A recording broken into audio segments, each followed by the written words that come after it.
Cristiano Ronaldo engineered pressure. Lionel Messi avoided it. Both became legends, both built immense wealth. But only one could sustain winning without burning out. What separates them isn't talent, it's the wealth identity powering their ambition and what happens when the wrong one drives you. But this isn't a story about soccer, it's a story about how ambition actually works, and it's about what's been driving you. Because when ambition runs on the wrong fuel, you don't collapse overnight, you erode slowly. Across elite performers, a pattern repeats, not in tactics, not in talent, in identity. Two ambition engines create success in opposite ways. Both work, both carry a cost. What matters isn't which one you admire or desire, it's which one you're built to sustain. This is the Wealth Project, where we don't do celebrity gossip, we decode celebrity success. We break down the psychology, mindset, and identity patterns behind the famous and powerful. If this way of thinking about wealth resonates, you're in the right room. Cristiano Ronaldo. Pressure creates focus. Both Ronaldo and Messi are rich. Both are legends. But they didn't become that way under the same conditions. Cristiano Ronaldo didn't grow up protected by comfort or certainty. His rise was built inside instability, changing homes, changing expectations, constant comparison. Pressure wasn't something he learned to tolerate. It was something he learned to use. He didn't wait for pressure to find him. He designed his life around it. Every major move raised the stakes on purpose, leaving familiar ground, walking into hostile stadiums, accepting impossible comparisons. When he arrived at Real Madrid for a world record fee, it wasn't just a transfer. It was a public contract with expectation. More goals than anyone before him, more scrutiny than anyone wanted, less margin for error than anyone else. This wasn't reckless ambition. It was the only way he knew how to lock in. Ronaldo runs on a simple rule. Pressure creates focus. When the bar is visible and unforgiving, his mind locks in. Training becomes structure, metrics become armor, criticism becomes fuel. Pressure didn't cost Ronaldo his success. It's the only reason he ever reached that level. This identity scales cleanly in competitive systems. Brands trust it, organizations reward it, markets understand it. You always knew what Ronaldo would give you. Inexplicable intensity, relentless output, unbroken focus, no retreat, just dominance.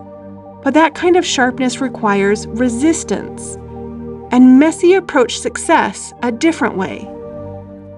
Lionel Messi. Flow creates freedom. Lionel Messi's rise followed the opposite path. From early on, his greatness wasn't forged through confrontation. It emerged through continuity and space.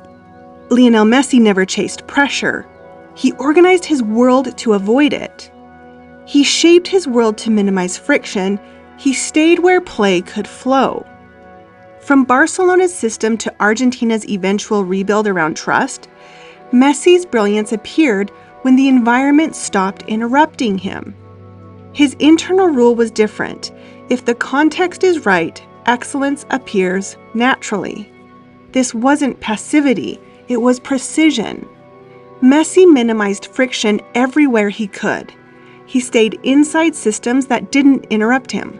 He ignored the noise. He didn't chase attention. He let outcomes speak. Flow gave him freedom. Freedom gave him creativity. Creativity gave him longevity. Over time, this kind of identity lasts.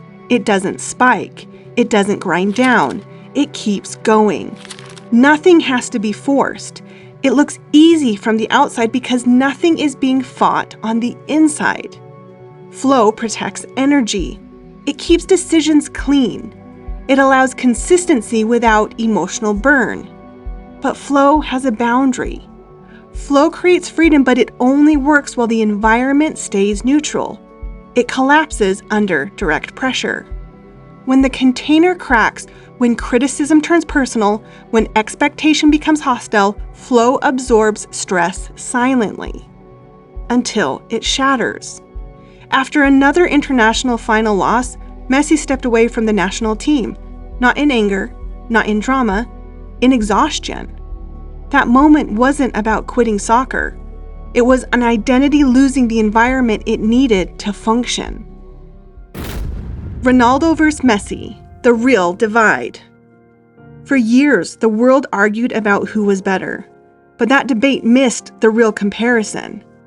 Ronaldo sharpened himself through pressure. Messi protected himself through flow. When Ronaldo faces instability, he pushes harder. When Messi faces instability, he pulls away from the noise. Both paths work until the environment changes. Pressure collapses without control. Flow collapses under control. Both fail the moment the world demands them to become something else. And most ambitious people fail for the same reason. They don't know which collapse they're vulnerable to. The cracks. Eventually there's a moment when effort still works, but it doesn't feel clean anymore. That's when the cracks start to show. Ronaldo's relentless standards met a different reality.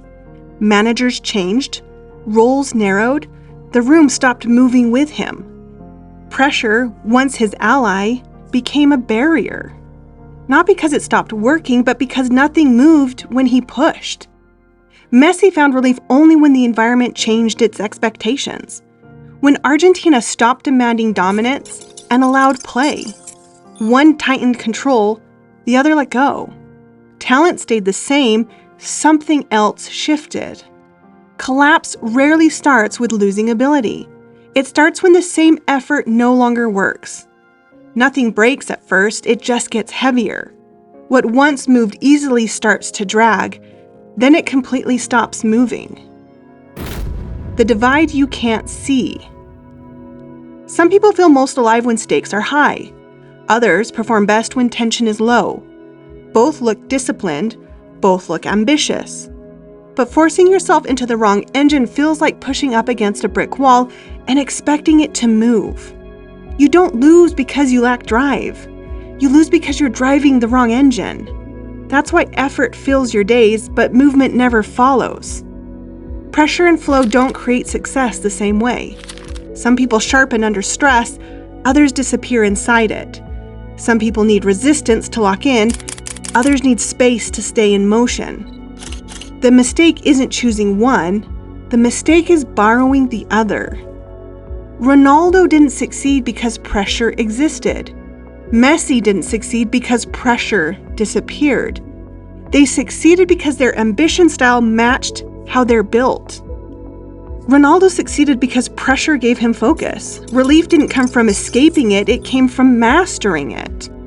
Messi succeeded because flow gave him freedom. Relief didn't come from winning more, it came when the conditions finally stopped interfering with his flow. Most people don't burn out because they lack ambition, they burn out because they're forcing the wrong one. This story was never about soccer, it was about the identity making the decisions under pressure. Pressure and flow don't fail, they just stop working when they're forced to be something else. You don't need to be like Ronaldo or Messi. You just need the identity that matches who you actually are.